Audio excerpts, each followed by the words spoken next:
नमस्कार, आप देख रहे हैं डीए न्यूज प्लस का खास कार्यक्रम चर्चा है और चर्चा है लेकर हाजिर हूं मैं शकील साजिद।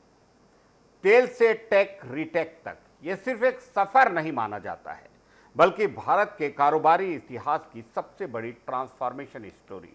और इस बदलाव के केंद्र में हैं मुकेश अंबानी, जिन्होंने पारंपरिक कारोबार को डिजिटल क्रांति में बदल दिया है। आज उनका जन्मदिन है। 19 अप्रैल 1957 को जन्मे मुकेश अंबानी ने अपने पिता धीरू भाई अंबानी की विरासत को नई ऊंचाइयों तक पहुंचाया। जहां शुरुआत तेल और पेट्रोकेमिकल से हुई, वहीं आज उनका साम्राज्य टेक्नोलॉजी, रिटेल और ग्रीन एनर्जी तक फैल चुका है। रिलायंस इंडस्ट्री आज सिर्फ एक कंपनी नहीं, बल्कि करोड़ों भारतीयों की जिंदगी का हिस्सा बन चुकी है, उनके जज्बात में शामिल है। साल 2016 में लॉन्च हुआ जियो, जिसने भारत में इंटरनेट के, मोबाइल फ़ोन के मायने ही बदल दिए। सस्ते डेटा के जरिए डिजिटल क्रांति हर घर तक पहुंची। रिटेल सेक्टर में भी रिलायंस देश की सबसे बड़ी ताकत बन चुकी है। वहीं अब कंपनी ग्रीन एनर्जी और फ्यूचर टेक्नोलॉजी में बड़े निवेश कर रही है। वैश्विक स्तर पर भी अंबानी ने बड़ी साझेदारियां की है। मेटा और गूगल जैसी दिग्गज कंपनियों के साथ मिलकर भारत के डिजिटल इकोसिस्टम को मजबूत किया जा रहा है। मुंबई में स्थित उनका बेहद खूबसूरत घर एंटेलिया दुनिया के सबसे महंगे निजी घरों में गिना जाता है, जो उनकी कामयाबी की कहानी को भी दर्शाता है। तेल के कारोबार से शुरू हुआ ये सफ़र आज टेक्नोलॉजी, रिटेल और ग्रीन एनर्जी तक पहुंच गया है। और यही वजह है कि मुकेश अंबानी सिर्फ एक बिजनेसमैन नहीं है, बल्कि भारत के भविष्य को आकार देने वाले लीडर बन चुके हैं। और हम अक्सर देखते हैं कि जब भी कोई फंक्शन होता है मुकेश अंबानी के यहाँ, तो दुनिया के तमाम नेतृत्वकर्ता लोग, दुनिया के तमाम कलाकार, हिंदुस्तान की फिल्म इंडस्ट्री, बॉलीवुड और साउथ के तमाम कलाकार, नेता, अभिनेता उस फंक्शन में शामिल होकर अपने फख्र महसूस करते हैं। छत्तीसगढ़ में विकास की नई इबारत लिखने की तैयारी हो रही है। सरकार ने शुरू किया स्वगणना महाअभियान। अब आप घर बैठे खुद भर सकते हैं अपनी जनगणना का पूरा ब्यौरा, और सबसे बड़ी बात, आपकी जानकारी पूरी तरह गोपनीय रहने का दावा। प्रदेश भर में 16 अप्रैल से स्वगणना महाअभियान की शुरुआत हो गई है। रायपुर से लेकर बस्तर और सरगुजा तक अब हर नागरिक ऑनलाइन पोर्टल के जरिए अपनी जानकारी दर्ज कर सकता है। सरकार का दावा है कि यह पोर्टल पूरी तरह से सुरक्षित और इंक्रिप्टेड है, और इसमें दी गई जानकारी सीधे केंद्र सरकार के सर्वर पर स्टोर होगी, जिससे डेटा लीक या गोपनीयता के उल्लंघन का खतरा नहीं होगा। अधिकारियों के मुताबिक यह डेटा कानूनन पूरी तरह हिफाजत में रहेगा और इसे सूचना के अधिकार यानी आरटीआई के दायरे से भी बाहर रखा गया है, ताकि किसी भी व्यक्ति की निजी जानकारी सार्वजनिक न हो सके। इस महाअभियान के तहत नागरिकों से मकान, संसाधन, वाहन, रसोई और बुनियादी सुविधाओं से जुड़े करीब 30 से ज़्यादा सवाल पूछे जा रहे हैं, जिससे 10 से 15 मिनट में आसानी से भरा जा सकता है। खास बात यह है कि यह प्रक्रिया 14 अलग अलग भाषाओं में उपलब्ध है, और फॉर्म भरने के बाद नागरिकों को एक यूनिक आईडी मिलेगी, जिससे घर सत्यापन के दौरान प्रक्रिया और आसान हो जाएगी। स्वगणना की अंतिम तारीख 30 अप्रैल तय की गई है, जबकि 1 मई से 30 मई तक घर घर जाकर सत्यापन किया जाएगा। लेकिन सवाल यह है कि आखिर इस डेटा का इस्तेमाल क्या होगा और कैसे होगा। दरअसल यही डेटा भविष्य की सरकारी योजनाओं की नींव बनेगा। आपके द्वारा दी गई जानकारी के मुताबिक ये तय होगा कि कहाँ नए स्कूल, अस्पताल, सड़क या बिजली की जरूरत है। यानी आपका एक छोटा सा कदम प्रदेश के विकास की, देश के विकास की बड़ी तस्वीर तय करेगा। इसलिए बेफिक्र होकर सही जानकारी दें, क्योंकि सरकार का दावा है कि आपकी गोपनीयता बनाई रखी जाएगी, पूरी तरह सुरक्षित रहेगी। चल रहे आईपीएल में करोड़ों की बोली, बड़े बड़े नाम और चमक दमक, लेकिन मैदान पर कथासार कुछ और ही कह रहा है। इस सीजन में अगर देखा जाए तो 1 करोड़ से ज्यादा कीमत वाले कई खिलाड़ी बेंच पर बैठे हैं, या फिर जो भी मौके मिले हैं बेहद कम। मौजूदा आईपीएल सीजन का लगभग 1/3 हिस्सा खत्म हो चुका है। सभी टीमें कम से कम 5-5 मैच खेल चुकी हैं, लेकिन हैरान करने वाला आंकड़ा ये है, करीब 41 ऐसे खिलाड़ी हैं जिनकी कीमत 1 करोड़ या उससे ज़्यादा है, लेकिन इनमें से कई खिलाड़ी या तो एक भी मैच नहीं खेल सके हैं, या फिर सिर्फ गिने चुने मुकाबलों में नजर आए हैं। आमतौर पर उम्मीद रहती है कि महंगे खिलाड़ियों को टीम में प्राथमिकता मिले, लेकिन इस बार कम कीमत वाले खिलाड़ी लगातार मौके भुना रहे हैं। इसका एक बड़ा कारण इम्पैक्ट प्लेयर नियम भी है, जिससे टीमें 11 की जगह 12 खिलाड़ियों का इस्तेमाल कर रही हैं, जिससे प्लेइंग 11 की रणनीति पूरी तरह बदल गई है। कई ऐसे स्टार खिलाड़ी भी हैं जिन्हें ऑलराउंड क्षमता के लिए महंगे दाम पर खरीदा गया, लेकिन किसी एक विभाग में कमजोर प्रदर्शन के चलते बाहर बैठना पड़ा। रिपोर्ट के मुताबिक इंडियन प्रीमियर लीग में कुछ टीमों की बेंच स्ट्रेंथ पर ही रुपए 2000 करोड़ से ज़्यादा खर्च हो चुका है। हैदराबाद, लखनऊ, दिल्ली, चेन्नई और कोलकाता जैसी टीमों के करोड़ों रुपए के खिलाड़ी लगातार बेंच पर बैठे नजर आ रहे हैं। दिलचस्प बात यह है कि जिन टीमों ने सबसे ज़्यादा बेंच स्ट्रेंथ पर खर्च किया, उनमें से कई का प्रदर्शन टॉप 4 में नहीं है, जबकि कुछ कम बजट वाली टीमें बेहतर प्रदर्शन कर रही हैं। सवाल सिर्फ ये उठता है कि क्या सिर्फ बड़ी बोली ही सफलता की गारंटी है, या फिर मैदान पर परफॉर्मेंस ही असली गेम चेंजर है। आईपीएल का ये पहला सीजन एक नया मैसेज दे रहा है कि करोड़ों की कीमत हमेशा प्लेइंग 11 में जगह बनाने की गारंटी नहीं होती। असली पहचान मैदान पर आपके परफॉर्मेंस से होती है।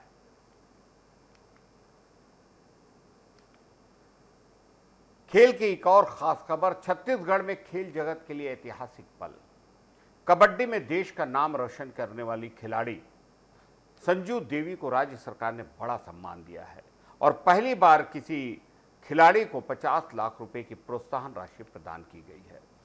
संजू देवी ने कबड्डी में अंतर्राष्ट्रीय स्तर पर भारत का परचम लहराया है और उनकी शानदार उपलब्धियों को देखते हुए राज्य शासन ने उन्हें बड़ी प्रोत्साहन राशि दी।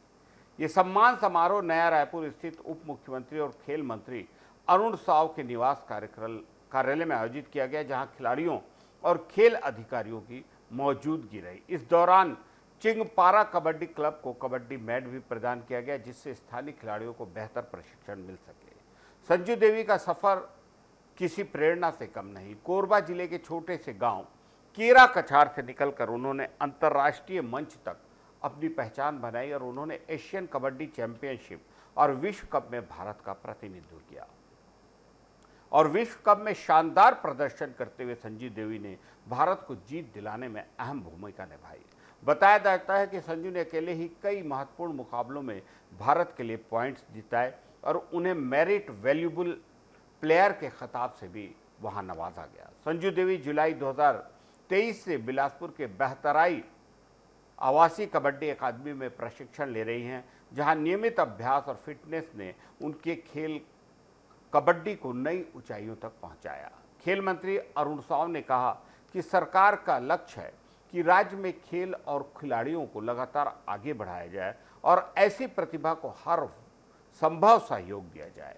छत्तीसगढ़ की ये उपलब्धि सिर्फ एक खिलाड़ी का सम्मान नहीं, बल्कि पूरे राज्य के खेल भविष्य की नई शुरुआत मानी जा रही है, जहां मेहनत, प्रतिभा और अवसर मिलकर नए चैंपियन तैयार कर रहे हैं। बहुत बहुत साधुवाद अरुण साव और उनकी टीम को एक बेहद शानदार प्रयास के लिए। कभी हिंसा और नक्सलवाद की वजह से सुर्खियों में रहा दंतेवाड़ा अब बदलती तस्वीर पेश कर रहा है और इस बदलाव की नई कहानी लिखने जा रहे हैं क्रिकेट के भगवान कहे जाने वाले सचिन तेंदुलकर। ये भी खेल जगत की खबर है।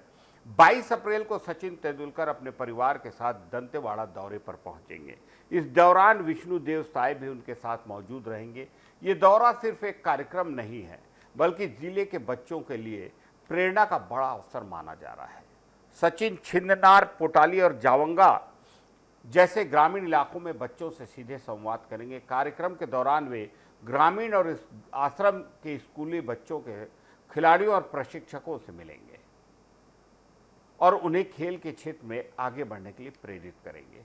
सबसे खास बात यह है कि सचिन तेंदुलकर की पहल से जिले के 25 से अधिक स्कूलों में खेल मैदान विकसित किए गए हैं, जहां बच्चों को बेहतर प्रशिक्षण और सुविधाएं मिल रही हैं। अपने दौरे के दौरान वे इन खेल व्यवस्थाओं का जायजा भी लेंगे और बच्चों के साथ समय बिताकर उन्हें मार्गदर्शन देंगे। जहां कभी बंदूक की आवाज़ गूंजती थी, वहां बल्ले और गेंद की आवाज़ें सुनाई देगी, ऐसा महसूस हो रहा है। स्थानीय प्रशासन का मानना है कि यह दौरा दंतेवाड़ा के बच्चों के लिए एक नई दिशा और ऊर्जा लेकर आएगा और जिले को खेल के नक्शे पर एक नई पहचान देगा। दंतेवाड़ा की बदलती इस तस्वीर एक जिले की कहानी नहीं, संदेश है कि अगर सही दिशा और अवसर मिले तो सबसे कठिन हालात भी सपनों में उड़ान भर सकते हैं। एक और बड़ी खबर, विदेशी दौरे, महंगी पार्टियों और सोशल मीडिया पर पैसे का खुला शो ऑफ करने वाले और इसी चमक दमक के पीछे छिपा था ऑनलाइन सट्टेबाजी का बड़ा खेल। पुलिस ने इस नेटवर्क का खुलासा किया है। गुलशन उर्फ बाबू खेवानी पर आरोप है कि उसने ऑनलाइन सट्टेबाजी का बड़ा नेटवर्क तैयार किया जो मुंबई, ओडिशा, गोवा और छत्तीसगढ़ तक फैला था। पुलिस के मुताबिक आरोपी सोशल मीडिया पर खुद को आईपीएल एक्सपर्ट बताकर ऑनलाइन गेमिंग और सट्टेबाजी का प्रचार करता था और इसके जरिए लोगों को नेटवर्क से जोड़ता था।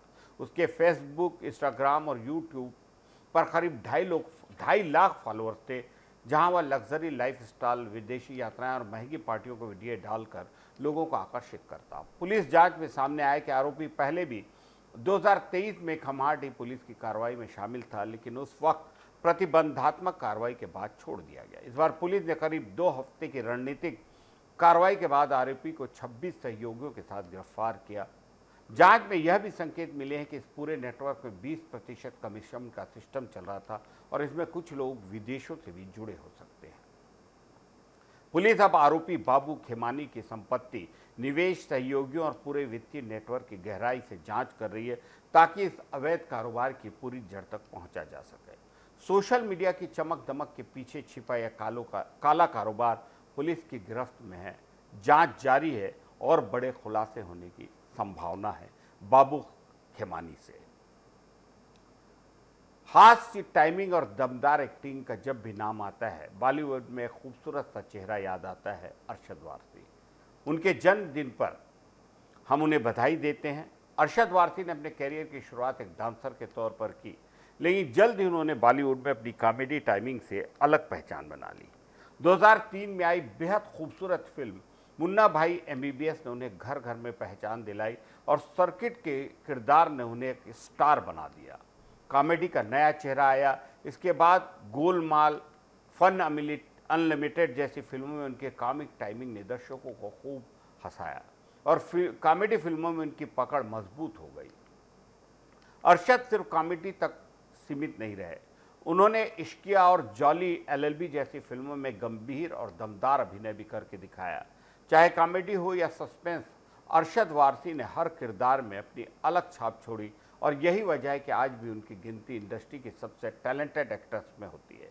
एक डांसर से लेकर बॉलीवुड के सबसे भरोसेमंद कलाकारों में शामिल होने का उनका सफ़र बड़ा दिलचस्प है जितनी उनकी फिल्में।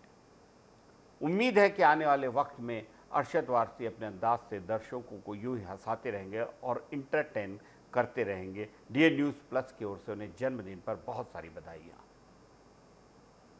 आज के लिए इतना ही, इजाज़त दीजिए शकील साजिद को। नमस्कार।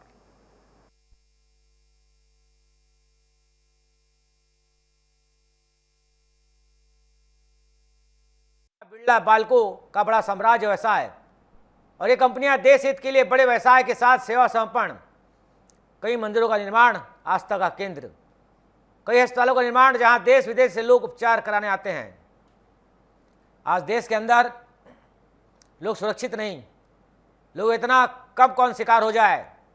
लोग पीड़ा के अंग्रेजों के समय देशभक्ति और देशवासियों की सुरक्षा के लिए जान गंवाने वाले और जिन्होंने अपने परिवार नहीं की, उसी देश में आज लूटना व देश के अंदर साजिश, देश से दुश्मनी, लोगों में वेदना, विशेषकर मुस्लिम समुदाय में पीड़ा कि इनके लोग देश के अंदर रहकर ऐसे कृत्यों को अंजाम दे रहे हैं जिससे मुस्लिम समाज बदनाम हो रहा है। सभी जानते हैं देश में मुस्लिम समाज के योद्धा अब्दुल कलाम, जाकिर हुसैन वान ने देश का नाम रोशन किया था। लोगों में पीड़ा, आज़ाद देश में हम सुरक्षित नहीं। पुलवामा हमला और दिल्ली कार बम ब्लास्ट से निर्दोषों की जघन्य हत्या ने लोगों और सरकार को झकझोर दिया। भारत शांतिप्रिय व संस्कृति में है कि तो ऐसे अपराधों में पुलवामा हमला पर ऑपरेशन सिंदूर से हमले से साजिश से सिंदूर मिटाने वालों को ऑपरेशन सिंदूर से पाकिस्तान के अंदर घर घुसकर मारे। जरूर दिल्ली राजधानी हिलस्थल में बम कांड हिला दिया सरकार व लोगों को। जांच एजेंसियां और पुलिस घर घुसकर पकड़ रही है। वहीं पीएम मोदी का ऐलान, किसी को बख्शा नहीं जाएगा और इनके आकाओं को बख्शा नहीं जाएगा। दिल्ली बम कांड से जांच एजेंसी की सक्रियता से बड़ी खुलासा, आगामी 200 बमों से किया जाना की साजिश सामने आई और लगातार जांच एजेंसियां जांच में जुटी हुई है। रोज नई खबरें और साजिश सामने आ रही है और लोगों की गिरफ्तारी की जा रही है। बड़े बड़े डॉक्टर जो मानवता सेवा की पेशा छोड़कर आतंकवादी इतिहास रच रहे हैं। आइए इतना ही, जनवेदना में मुझे विदा दे। जय हिंद, जय भारत, धन्यवाद।